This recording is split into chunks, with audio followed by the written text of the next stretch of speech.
Hi everyone and welcome. Today we're super excited to have a special guest with us, a native English speaker, and was some real life experience and living in Indonesia. We'll be we are talking about the experience, our favorite foods, and everything. So we let begin. Begin. Yes. My name is Adriani Khisti and native speaker. My name is Mr. Sean.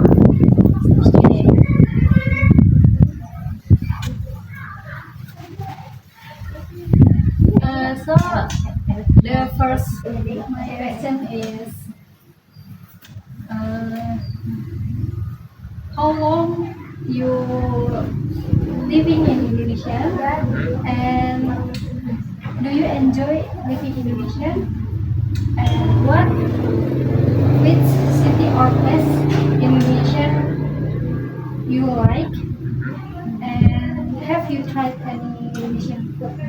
Yeah. Okay. So, first, like I said, yeah, my name is Mr. Sean, and I'm from the United States of America. And I'm living in Indonesia because I joined a program called the Peace Corps, which is a volunteer program from the U.S. government. So I work here in Ponorogo as an English teacher at MTS 2, that's 2 Ponorogo. And I came to Indonesia in 2023, at the end of 2023. So I've been here for 1.5 years, and I have one more semester teaching at MTS 2. And you asked me if I like it in Indonesia, right? If I'm happy in Indonesia? Yeah, really, really happy. I've had a really good experience living in Indonesia because the people are so friendly and it's so beautiful. The food is very delicious. You asked me about food, right? I've tried lots of Indonesian food every day. Here I live with a host family, so every day I eat the food from my host mother. So yeah, I've tried lots of different food. Like usually here we eat. Like for lunch earlier, I had gulai ayam, and for breakfast I had oseng terong tadi, oseng terong, sayur buncis, tempe, ayam goreng. Yeah. Usually we have urap or nasi kucel for breakfast. Yeah, I love Indonesian food. It's very fresh. It's very healthy. It's very spicy. What else? What else? What did you ask me? Oh, yeah. And so when I first came to Indonesia, I lived in Mojokerto for 3 months to do training, and then I came to Ponorogo. Um, and I've traveled around Indonesia because usually I am invited to schools to do events, like this, like be a native speaker and play games with the students or something, or give a presentation. So I've been around East Java to Blitar, to Banyuwangi. I often go to Kediri. I love Kediri. Um, I've been to Jombang, Probolinggo. In West Java, I really love Bandung in West Java. Maybe that's one of my favorite cities, Bandung. I visited. Favorite place in Indonesia? Maybe it's one of my favorite places. I love Bandung. I went to Jogja and Solo. Yeah, a lot of places. Yeah.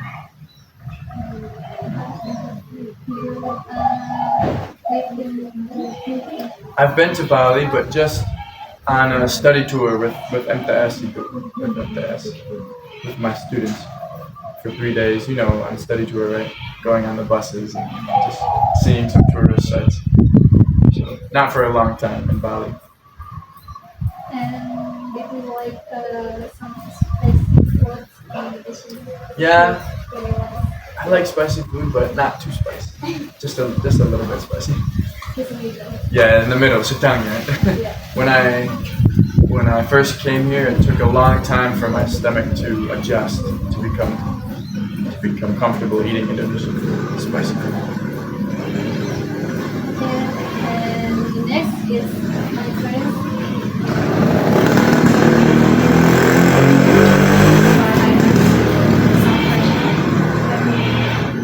Tell you about my experience. Viriya.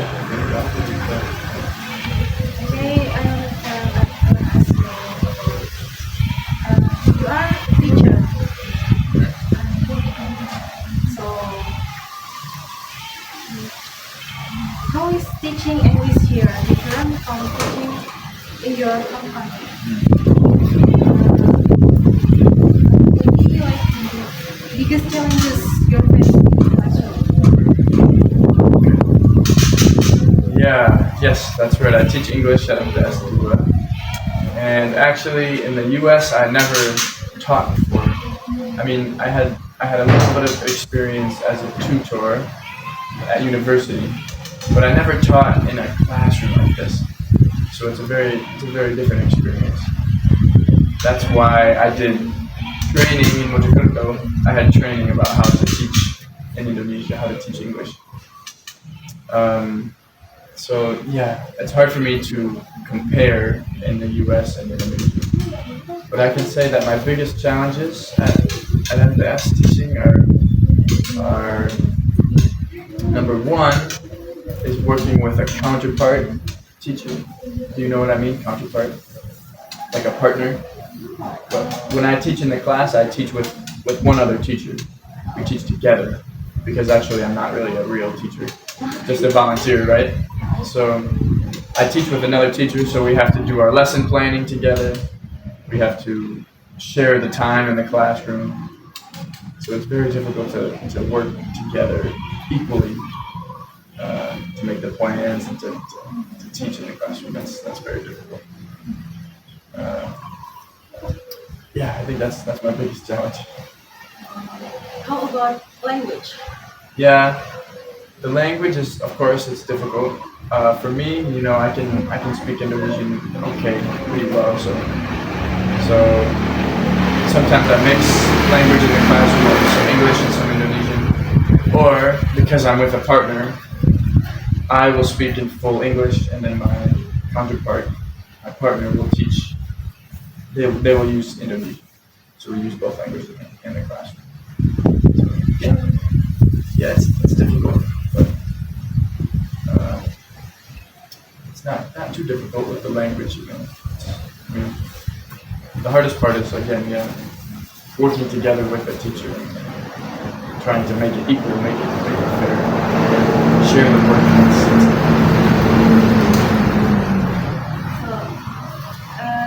didn't you learn Indonesian before? The language. Yeah, that was also part of my training in Mojokerto.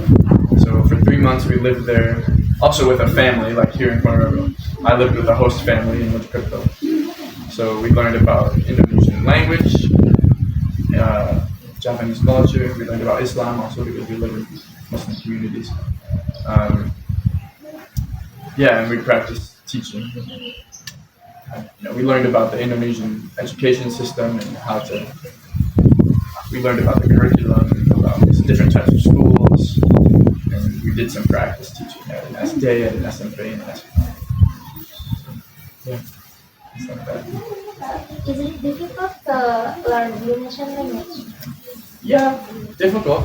I think learning any language is difficult. Maybe compared to English, Indonesian is more simple. The grammar is more simple, but it's also very different from English, like the structure and the expression is very different. So it's still difficult, but you can learn pretty quickly because I live here in Indonesia and I use it every single day.